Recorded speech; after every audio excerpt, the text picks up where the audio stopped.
మరి ఎందుకు పారిపోతున్నారు? ఓకే. ఎందుకు పారిపోతున్నారంటే దే నో వెల్. మొట్టమొదట ఇప్పుడు చేసినటువంటి పరిస్థితులను కానీ మీరు జాగ్రత్తగా గమనిస్తే, మొట్టమొదట అందరినీ ఏది ఇంటర్నేషనల్ కమ్యూనిటీని ఉద్దేశించి మాట్లాడారు. ఇక్కడున్న ఎంబసీస్ వాళ్ళందరినీ పిలిచి జరిగినటువంటి ఇష్యూనంతా కూడా వివరించారు. అంటే ముందుగానే మనం అందరి ముందరి కాళ్లకు బంధాలు వేసాం. అందరూ ఇప్పుడు మనకు సపోర్ట్ చేస్తున్నారు. అండ్ మోడీ ఒక ప్రసంగం చేశాడు బీహార్లో.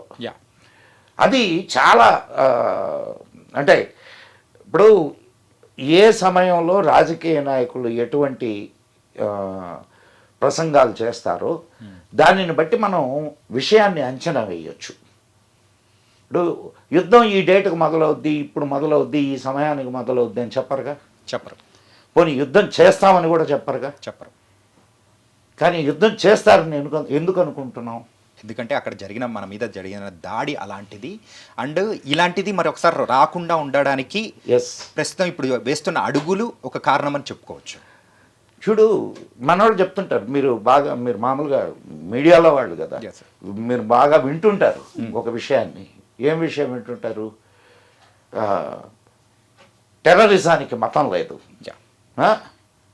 కానీ చచ్చేవాళ్ళకి మాత్రం మతం ఉంది. మతం కోసమే కదమ్మా చంపింది. అవును. హిందూ, నువ్వు హిందువా అని అడిగి మరీ చంపారు. మరి చచ్చిన వాళ్ళకు మతం ఉంది. వీళ్ళు చెప్తున్నారు ఇప్పుడు ఏది ఒక ముస్లిం కూడా చనిపోయాడు. ముస్లింని ఎందుకు చంపారో తెలుసా మీకు? హెల్ప్ చేసినందుకు. మళ్ళీ నెక్స్ట్ హెల్ప్ కాదు, ఏం కాదమ్మా, హీఈస్ ఎ షియా. చంపినవాడు సున్నీ, వాడు షియా కాబట్టి చంపాడు. కానీ ఈ వైరం ఇప్పుడు మొదలైంది కాదు కదా సార్. తాత్కాలిక పరిష్కారాలే కాకుండా శాశ్వత పరిష్కారాలు ఏమైనా దొరుకుతాయంటారా? ఎందుకు దొరకవమ్మా? ఎందుకు దొరకవు? నీకు ఆ జాతి ఎట్టాటి జాతి అంటే అమ్మాయి ఫస్ట్ మొదట వేరే వాళ్ళని చంపడం మొదలెట్టుద్ది. ఓకే. నేను ఈ స్టేట్మెంట్ నువ్వు బాగా జాగ్రత్తగా విశ్లేషణ చెయ్యి. మొట్టమొదట కాఫీర్లు అనే పేరుతో వేరే వాళ్ళని చంపడం మొదలెట్టుద్ది. వీళ్ళందరూ అయిపోయిన తర్వాత ఇక వాళ్ళల్లో వాళ్ళు చంపుకోవడం మొదలెడతారు. షియాలు సున్నీలను చంపడము, సున్నీలు షియాలని చంపడము, లేకపోతే అహ్మదీయాలని చంపడము, ఇట్లా వాళ్ళలో అంటే అదొక మనస్తత్వం అమ్మా. పోనీ ఇప్పటికీ 3 సార్లు యుద్ధం జరిగింది, ఓడిపోతామని తెలుసు. ఎన్ని రకాల మాటలు మాట్లాడుతున్నారు. రక్తం పారిస్తామని అంటాడు ఒకడు. అవును. బిలావల్ భుట్టో పారిస్తాడమ్మా. నలుగురిని చంపి ఇచ్చేస్తే రక్తం పారినట్టేనా? ఇప్పుడు రేపు మొదలైంది అనుకో విషయం, ఎంత రక్తం పారుద్ది? ఎవడిది పారుద్ది? సార్ ఇప్పుడు ఇండియా తీసుకున్న స్టెప్స్ ఒకసారి అబ్జర్వ్ చేసుకుంటుంటే ఒక రక్తపు చుక్క కూడా కింద పడకుండా, బుల్లెట్ అనేది అంటే ఆ శబ్దం లేకుండా యుద్ధాన్ని మనం గెలిచే అవకాశాలు ఏదన్నా ఉన్నాయా ఇండియాకి? మెయిన్గా అసలు ఎందుకు అనుకోవాలి అట్లా? అవసరం అయినప్పుడు అన్నీ వాడాలా. ఇప్పుడున్నటువంటి పరిస్థితుల్లో యుద్ధం అనేది ఒకే రకంగా జరగదు, అనేక రకాలుగా యుద్ధం జరుగుద్ది. అంతర్జాతీయంగా మనం టెక్నాలజీతో యుద్ధం చేయొచ్చు, ఎకానమీతో యుద్ధం చేయొచ్చు. అండ్ నీకు ఇప్పుడు వాటర్ ట్రీటీ దాన్ని ఆపారు, దాంతో యుద్ధమే అది. ఇట్ ఈస్, మీరేమనుకుంటున్నారంటే అది ఒక చిన్న సంఘటన అనుకుంటున్నారు. శాశ్వతంగా ఆగిపోతుందా సార్ మరి ట్రీటీ? ఆగిపోద్ది శాశ్వతంగా. ఎందుకు ఆగదు?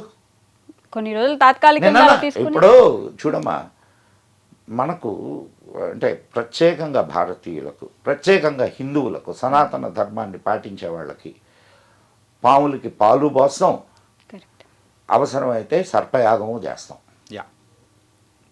అర్థమైందా? నీళ్లు ఇవ్వకుండా వాళ్ళని మార్చను గలము, నీళ్లు పూర్తిగా వదిలి వరదలు తీసుకురాగలం. నేను ఎందుకు ఈ క్వశ్చన్ అడిగానంటే ఇదే సార్ మెయిన్గా. అర్థమైంది కదా?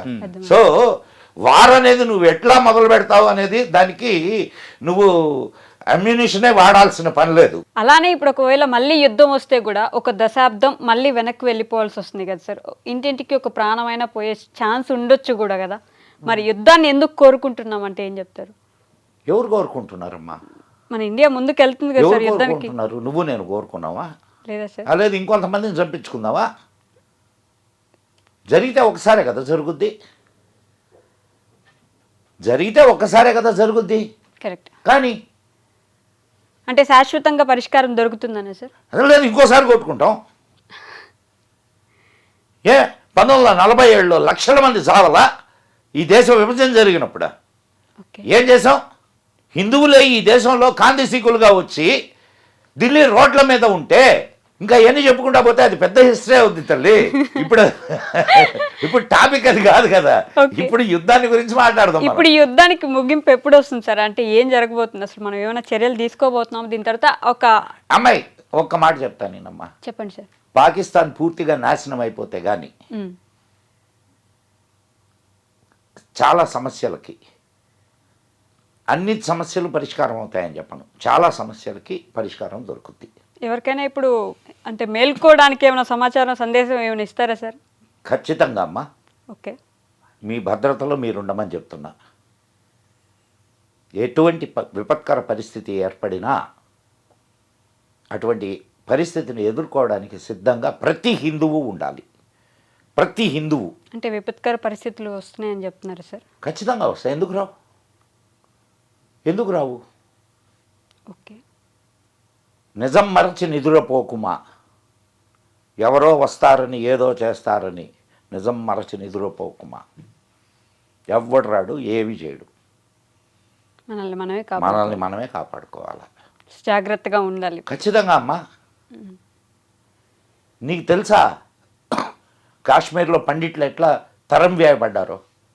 మనకు స్వాతంత్రం వచ్చిన తర్వాత కాదు జరిగింది, అవునా కాదమ్మా? కరెక్ట్. ఎట్లా జరిగింది అది? దాని మీద ఏమన్నా చర్య తీసుకున్నారా? సుప్రీంకోర్టుకు పోతే 30 ఏళ్ల తర్వాత 30 ఏళ్ల క్రితం జరిగినటువంటి కేసుల్ని ఇప్పుడు ఎక్కడ చూస్తాం? ఇప్పుడు జరుగుతున్నటువంటి కేసుల్ని ఏమాత్రం చూస్తున్నది? 80,000 కేసులు ఒక్క సుప్రీంకోర్టులోనే పెండింగ్లో ఉన్నాయి. వక్ఫ్ బోర్డు కేసు వాళ్ళకి చాలా ముఖ్యం. రైతుల మీద బిల్లుల కేసు వాళ్ళకు ముఖ్యం. హిందూ ధర్మాన్ని తెలుసుకోండి అని హిందువులకి చెప్పే పరిస్థితి వచ్చిందంటారా సార్? ఖచ్చితంగా అమ్మా, వచ్చింది. ఖచ్చితంగా వచ్చింది. నీ ధర్మాన్ని నువ్వు తెలుసుకోవాలా, నీ చరిత్రని నువ్వు తెలుసుకోవాలా, నీ గొప్పతనాన్ని నువ్వు తెలుసుకోవాలా. మన చరిత్ర ఎంతో పురాతనమైనది, అందరికీ తెలిసే ఉంటుంది కదా సార్. ఎక్కడ తెలుసుందమ్మా? నీకెంత తెలుసు చెప్పు నాకు. మన సంస్కృతి, మన సాంప్రదాయం అంటే మన గురించి మనం తెలుసుకోవడానికి ఇది నీకు హిందూ ధర్మం అంత చిన్న